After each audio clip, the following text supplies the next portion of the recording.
One of the interesting things I've seen out there is the disconnect between what the media reports and what the reality is about the average age of a founder of a company, a builder of a business.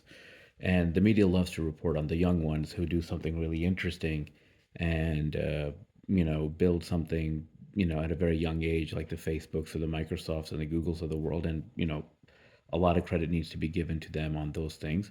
But then there's also a lot of startups that are started by people, much older in their life, where they've had a family and, they've taken a risk, and they've built something as meaningful in a lot of ways. And, I'm going to start, talking about, and I've invested in founders as early, as young as, 21, 22 years old.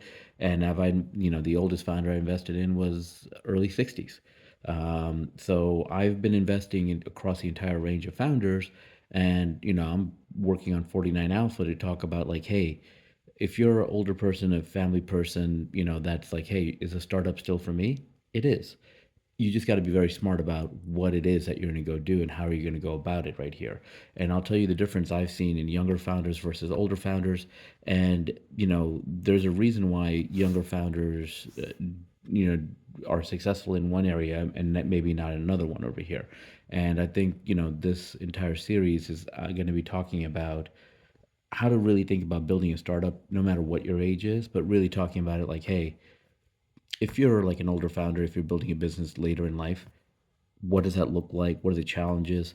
What's the data say? We're going to talk quite a lot about that.